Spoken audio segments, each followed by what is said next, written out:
This is Fred Beck from Fred Fighting, proudly sponsored by Empire Fight Store and Stand very lucky, joined by Boxing Social's Rob Tebbutt. So Rob, how have you been then, mate? What have you been doing? I'm all right, Fred. How are you? Nice to see you. Nice to hear that you've got a lovely new sponsor. Say it again for me. I couldn't quite hear it out, so give them a double plug. Empire Fight Store. Shout out Empire Fight Store. I'm sure they like you shouting them out. But last time we caught up, I believe it was in November, the early start of November. Now it's kind of going to late January. What have you been up to since then? Late November. So December was quite busy. We had shows in the UK. There were shows in the UK, shows in the US that we covered. Kind of culminating in Parker or two on December the 18th, which I caught COVID at, which was great. So I ended up catching COVID and being bedbound over Christmas, which was really shit. But other than that, mate, not an awful lot. January, obviously, no boxing in the UK, so I've tried to use January to get a little bit more organised. Sort of one of my big weaknesses is I'm a little bit all over the place sometimes. So no boxing in January. It's just allowed me to get things a little bit more in order in preparation for shows to come back in February. How about yourself, Fred? What have you been doing? Yeah, I've been doing a lot of. I used to always kind of upload a clips every day, a couple of clips every day. But now I kind of feel that you've got to balance it out. So say I'll try and do like 3 interviews in a day. I mean, like maybe just do interview Monday, interview Tuesday, interview Wednesday. But kind of balance it out. Obviously, there's college work as well. But yeah, I've been uploading an interview every day. I start uploading a clip and an interview. But yeah, I've got a lot of college work to do. But I was watching one of your videos. It's a bit of an original one. It's kind of day in the life of Rob Tebbutt or Boxing Social. And I heard you a conversation with Brian Elliott. You're talking to Brian Elliott in the car about you used to do acting. I never knew that. What's that like? And why did you stop? So I'm an ex-failed actor, Fred, not an ex-actor. So well, I went to drama school when I was. You're the first person who's ever asked me about this. So I went to drama school when I was 20. I'd always wanted to give it a go. Didn't really have an awful lot going on at the time. Went to university. Unfortunately, that didn't really work out. So I gave that a go from the ages of sort of 20 to 22, so 10 years ago. And yeah, it was sort of like a jobbing actor for a couple of years. But while I was doing that, I was also sort of sitting around at home on boxing forums and watching boxing and, being an ex-failed actor, you don't really have an awful lot of work. I used to kind of explain it to people as I used to wait 6 months to get 3 months pay. So you're always kind of like 3 months behind. You're always like a paycheck or two behind where you need to be. Just gives you enough money to survive, but not enough money to thrive. But yeah, no, to be honest, Fred, it was the best thing I ever did in my life. If I didn't do that, if I didn't go to drama school, I don't think I'd be doing what I do now. And yeah, it was probably the best 2 years of my life, young man. Yeah. So if it was the best 2 years of your life and you enjoy it that much, why don't you continue with it? Because it's very difficult. And also I love boxing and probably should have spent more time trying to get auditions than sitting around talking about boxing or discussing fantasy fights or staying up until 5 o'clock in the morning every Saturday for 10 years. But yeah, no, I think Fred, maybe I'll go back to it one day. But obviously I'm very fortunate to have the opportunity to work in the sport that I love for the last sort of 6 or 7 years. And yeah, that was kind of an easy decision to make, really. Once I had the opportunity to work full-time in boxing, it was a choice between either full-time in boxing, sitting around at home. So I decided to go for the full-time in boxing rather than the sitting around at home. Oh, okay, that sounds quite good then. And do you find you ever need to use your acting skills when you're doing interviews? Not necessarily acting, but I always say to people that like interviews somewhat remind me a little bit of like improv, where you improvise kind of the way that improvisation is sort of done. You have to know everything about what you're doing before you do it. You don't just turn up and go, you sort of make it up as you go along, so to speak. So improv, obviously somebody talks, you listen, you respond. And I feel like that's a good way to do interviews. If you kind of know your subject really, really well, you can kind of comfortably go in there without really having a plan and just kind of feel the interview out and again, listen and respond. I think we've spoken about this in the past where I don't think an interview should just be a Q&A. I think you should try and build a rapport, have a conversation, listen, respond. You might hear something that somebody says which triggers your mind, makes you think, go in a different direction, rather than I've got 8 questions to ask here. I'm going to ask all 8 questions and then that's it. So yeah, I don't know about acting, but certainly being able to think on your feet. I'm not very shy. I don't get embarrassed. I don't really kind of freeze up, I guess. And maybe that's kind of something to do with it. But yeah, improv, yes. Acting, yeah, probably not.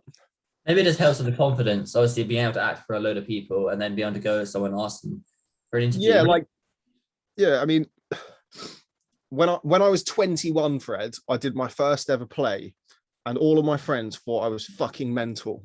And because I'd never told them that I was going to do something like this. So kind of come back from uni, and they were like, "Oh, so uni didn't work out?" And I was like, "Yeah, not really."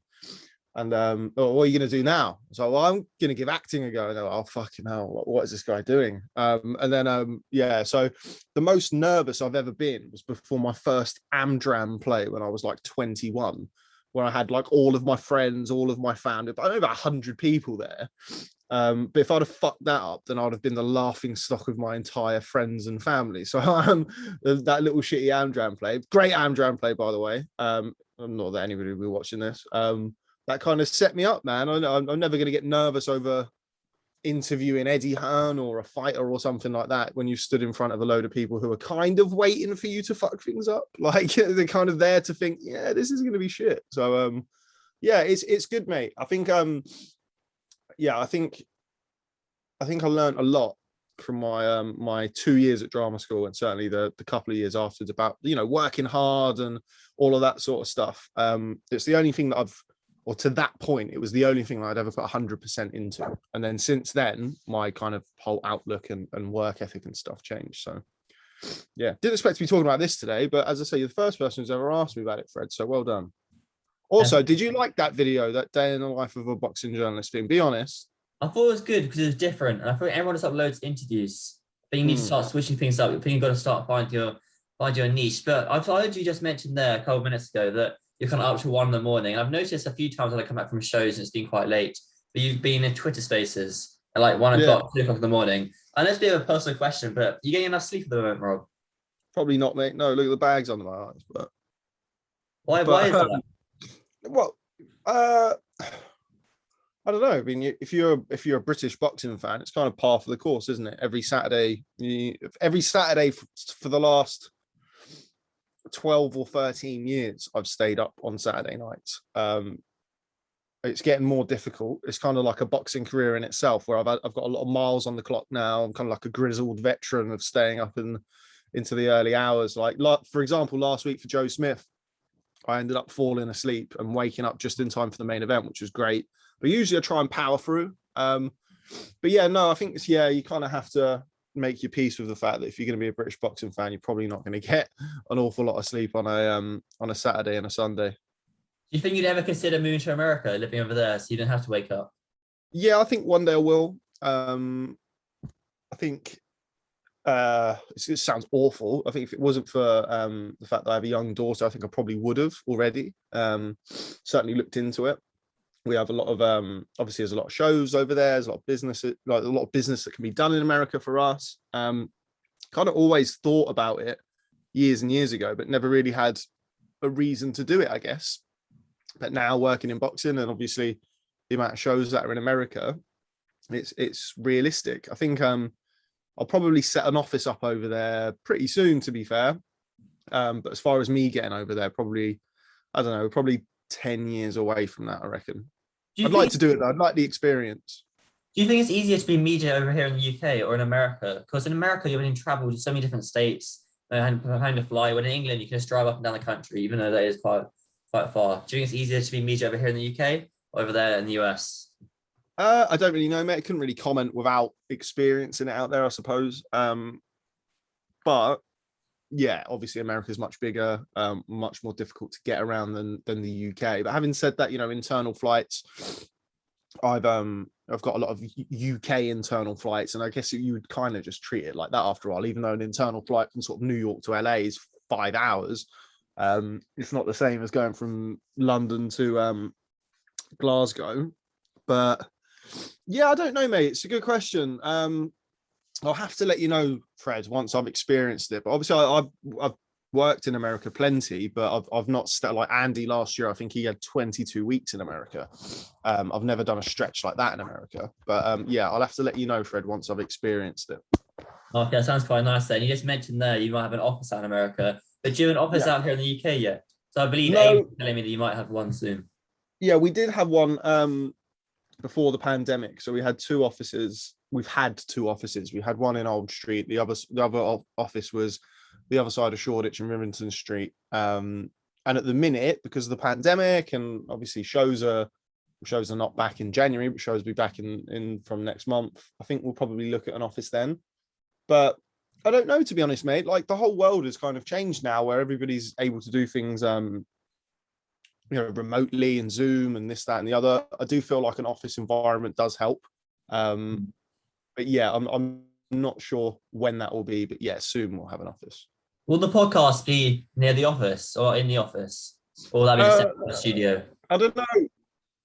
I don't know. I think sorry, I got a bit of a runny nose. I think the it would be ideal to have the office and the podcast in the same space, wouldn't it? But the place where we do the podcast in Hoxton, Outset Studio, shout out Outset Studios, is quite expensive, I think, for office space. I don't know whether or not we'd need 5 days a week in there or 6, 7 days a week in there or whatever. You're kind of torn between London, nice and easy for fighters to get to, but very expensive, and obviously outside of London, cheaper but more difficult to get people to come. So yeah, I'm not sure, mate. Not sure. Are you the guy who kind of does the podcast stuff now and Ames, Andy, and Ryan? Are they ones who kind of travel around doing the interviewing? Yeah, probably, I would say. It's not, I don't just do the podcast. Obviously I kind of keep a handle on pretty much everything that we do. Like any businesses, we have people whose responsibility is to cover shows. Like Andy is predominantly that. We have people who's more focused towards social media, but everybody has to be able to kind of muck in and do a little bit of everything as and when needed. But yeah, I mean, I have a family, I have other needs and other responsibilities in the business as well, where it means that, I can't always go away for a fight week. I can't always go and do like Jacob's Rider, for example. I think I might go to the press conference, but also think that I'll probably end up staying. One sec. Okay. It's Alexandra Palace. It's not too far. It's in the London area, so hopefully I might get to that. But your podcast, I think when you read the comments, they're all positive, and the only negative comments you get is that why is it ending so soon? I guess because you've got to leave a studio. And I saw that I've now interviewed everyone. I got Barry Jones on the last podcast, Andy Clark. I think Andy Clark's one of the best commentators. I think he's quite underrated. And of course, Ade Oladipo. When can I come on the podcast? I've interviewed everyone on the podcast, Rob. I don't know. We'll have to get you on there soon. So part of my kind of new year, new me is planning the podcast ahead of time. So we've got the next 2 or 3 months booked up, which is actually as far ahead as we can book. But I'll let you know, Fred. I'll let you know when we have a spot. Okay, that sounds quite good. Can I come down one day and just watch and see what it's like? Yeah, sure. Oh, sorry, what's that? So I've got a delivery, Amazon. It's not for me, but anyway. But yeah, no, I don't see why not, Fred. Yeah, that's good. That's quite cool. And you obviously had that one show on Western Boxing for the end of the year in York Hall. You got any more of those coming up, do you think, over the next new year? I think probably at some stage, yes. I had a lovely lunch with the Wasserman guys on what day is it say? Saturday. I think it was Tuesday. So I had a lunch with them on the Tuesday, just had a little catch up, see what their plans are for the year, our plans are. But I think, yes, it's probably safe to assume that there'll be some live boxing on Boxing Social this year. Not just Wasserman Boxing, we're open for all promoters. Now, I think post-pandemic, a lot of promoters are now more receptive to the idea of streaming because of restrictions and what have you. And not even necessarily restrictions. People aren't necessarily flocking to go out as much. Some people are desperate because they've been inside for the last 2 years, but others, have become more accustomed to a kind of an evening at home or, doing things remotely. So I think, yeah, Wasserman, but also other promoters. We've spoken to promoters for years about streaming, years and years, but for obvious reasons, you have to subsidize what they can make on the gate and what they can, bring in, and how do you kind of bridge that gap. But I think the pandemic has kind of forced people to explore other options, I guess, to get eyes on their fights. And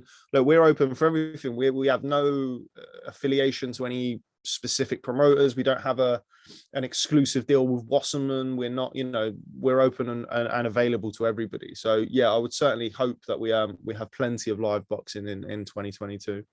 Okay, that sounds quite good then. Obviously, that show Yacht Cool was quite good. Did you have any problems like with the streaming right at the start? Because I saw the stream was like in and out a bit. I remember you saying Yes, yeah. So if you remember, IFL had an MTK show a couple of weeks before that, and they had an issue with the live broadcast, and we had a similar issue when we were getting started, but because I got there sort of 3.5 hours before the show, or 4.5 hours before the show or something, so we had plenty of time to sort it out. But yeah, it was a bit touch and go for a little bit. I was a bit stressed, but once we got, that's why like the stream started for like 2 hours before the show, because we were having some problems, and once we got the stream sort of live, it was like, well, we can just leave it now, or we can take it down and then we can do it again. I was just fucking leave it. Like it's up, it's ready, it's fine. Let's just leave it like that. So that's what we did. So yeah, like a few of the, and also like that was, I think I might have mentioned this before, it was probably the worst week for us to do a show. We had Andy and Ryan were in America.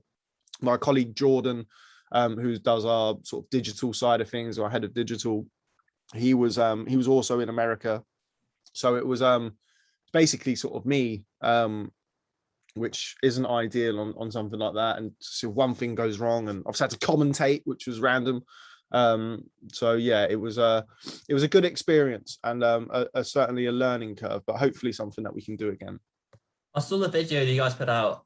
I think it was about about 8 minutes long. It's kind of behind the scenes. We had a kind of professional camera crew go around, going right from the start, fighters in the changing rooms warming up after the fight. That was quite cool to see. But what was it like commentating for the first time? Were you nervous for that? I wasn't really nervous until I did it, until I started doing it. I was like, oh shit. But yeah, no, I mean, and you mentioned it earlier, Andy Clark is so good. He's so good. Like, he's so knowledgeable, he's calm, he calls the fight as he sees it, he calls it well. So a chimpanzee could co-commentate with Andy Clark, he's that good. So it was good, man. I felt like he kind of nursed me along in some moments and helped me out. Obviously, it's sort of the first time I'd done something like that. But yeah, I mean, it was nice to see Andy in his element as well. More often than not, the overwhelming majority of the time when me and Andy are sitting talking boxing, he's, I'm interviewing him or I'm hosting and stuff like that. So this was kind of a little bit of a role reversal where I was seeing him up close in his element, and he's a master of his craft, mate. He's very, very good. Yeah, he certainly is. You just have a camera. Obviously, you got the desk here. You should have a camera just to right this video on YouTube commentating. Because I don't think I've ever seen a video like that. And people pretty find it interesting, like how you stop and talk, then he talks, that sort of thing. Yeah, I think there's a few things from a production point of view that we'd like to do this year. Obviously, the last Wasserman show that we did, it's quite a quick turnaround. I still think it looked very good. I think the show went well.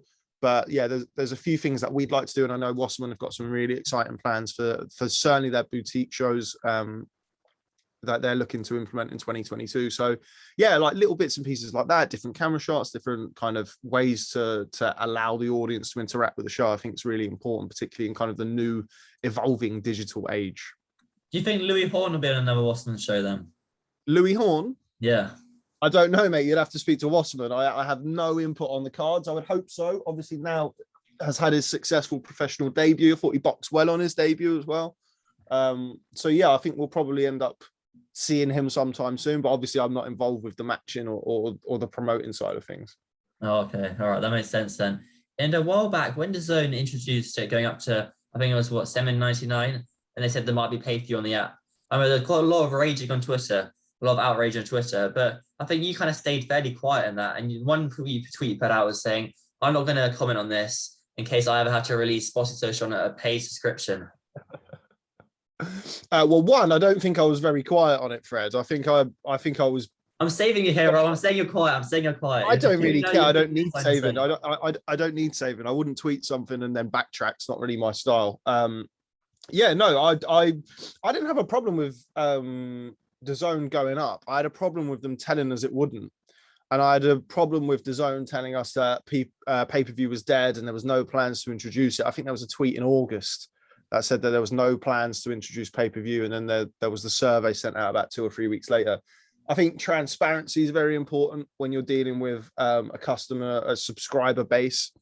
And I don't feel that the transparency was necessarily there around pay-per-view. But look, I mean,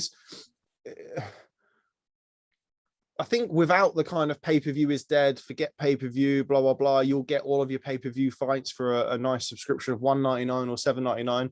Like, I think without all of that, I don't think anybody would have been surprised about the implementation of or potential implementation of a pay-per-view platform or pay-per-view model on DAZN.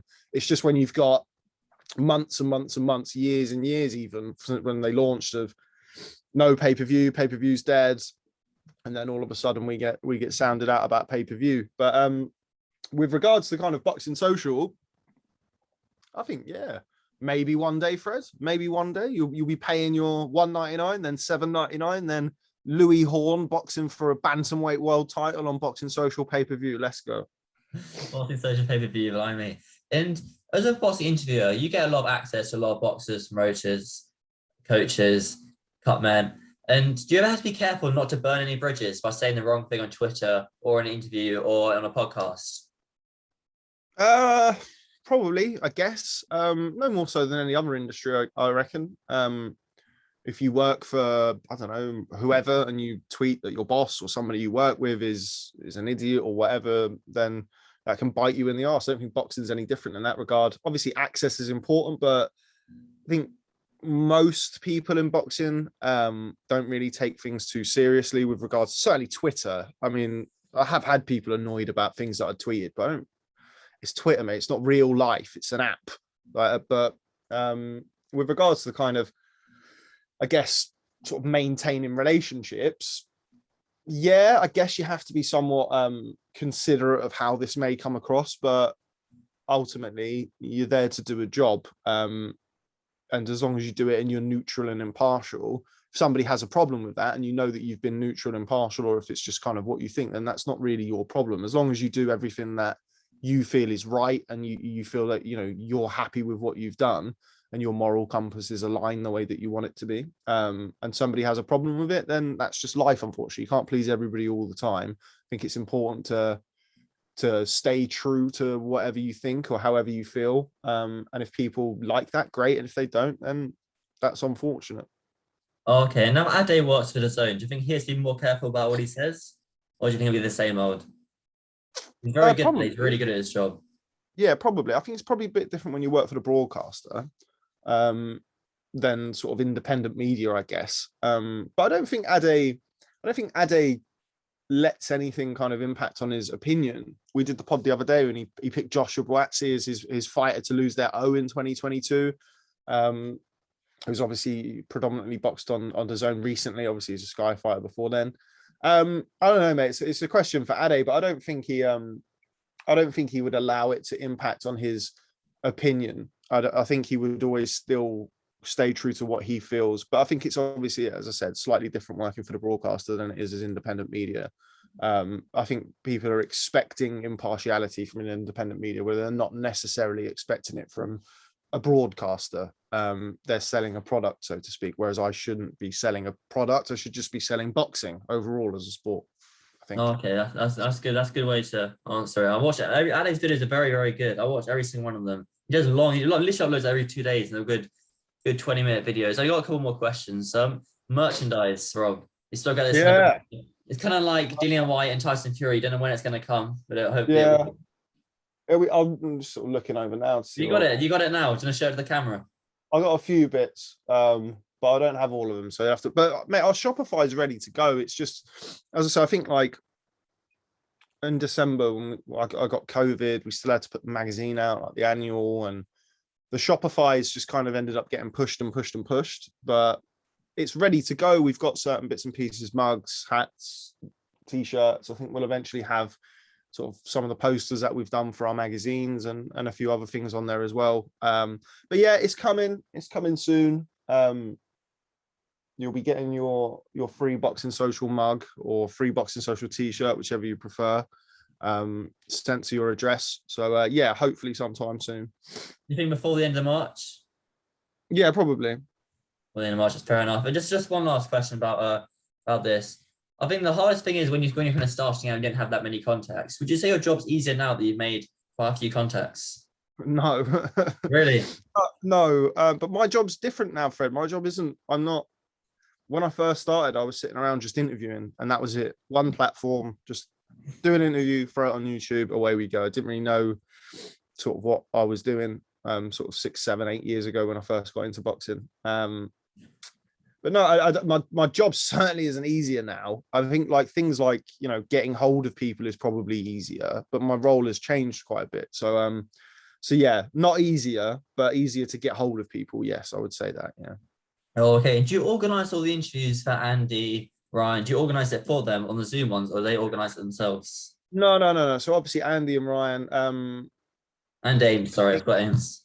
yeah, and Ames, but particularly Andy. You know, he's worked with us now for 3.5 years or so, and obviously he'd worked in boxing for a little bit before then as well, doing his own thing. So he's got a good contact book, address book, kind of knows what we expect with regards to the volume of his interviews. And look, sometimes they'll ask me to put them in touch with somebody, or give somebody a chase or something like that, but kind of fewer and further between now than it ever has been, I guess, because they've, like you know, grow your contact list and your address book, and so to speak. But they've also, you know, Boxing Social has done very well. So it kind of comes with, you know, it's not like when we first started sort of 4.5 years ago, where it's like, I work for Boxing Social and everyone's like, who's that? So like few people, you know, the brand has more recognition than it did earlier. So that makes things easier as well. But no, they're pretty good, mate. I don't have to micromanage them in that regard with regards to interviews and stuff. Kind of just leave them to it.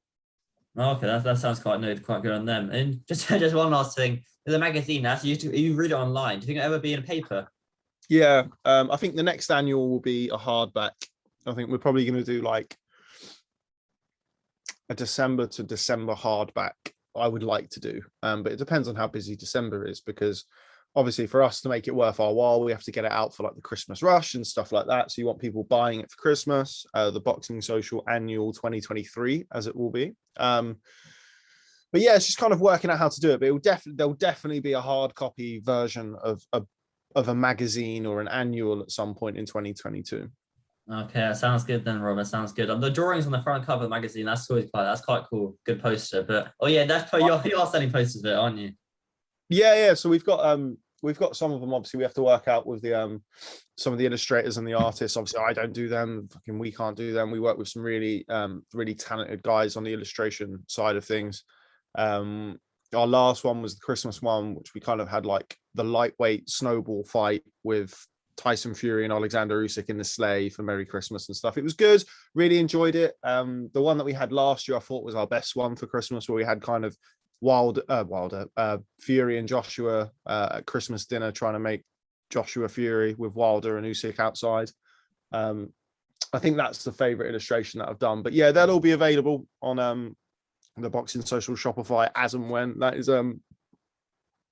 public or made public. And it came out with Fred's fighting merchandise on Shopify. And Shopify is the app to use. But Rob, I'm sure we'll catch up soon in another. I hope y'all see you around at the Johnny Fisher's fight. Well, I say Johnny Fisher's fight, the main event's really, even though he sold so many tickets, the main event's really John Ryder and Daniel Jacobs. I'm sure I'll see you then the fight week. I will be at the next show that I do. I will be doing the Josh Taylor fight in Glasgow. That's the next one that I'm going to do. So I'm actually going to do the fight week for that. So I'm going to go up on the Wednesday to Glasgow, and then I'll be there till the Sunday. You've been to Glasgow before? Yeah, lots of times. I've had some of my best nights in boxing at Glasgow, particularly with Josh Taylor. So I'm really looking forward to that. I haven't seen Josh box now for over 2 years. The last time I saw him box was the Regis Prograis fight, and you know, I've covered a lot of Josh's career. So getting to, and also, mate, like Glasgow, Belfast, those places that you really get a great atmosphere and great reception for the home fighter. So I'm really looking forward to that. If you can get yourself up there to Bonnie, Scotland, the first round of haggis is on me, mate. Oh no, I don't like haggis. I like apple juice and water. Okay, apple juice, no problem. All right, sounds right then. Rob, I'll put all your socials in the description, Boxing Social as well. But I'll catch up soon then, mate. Thanks for your time again. All right, Fred, keep up the good work, and I will speak to you soon, I'm sure.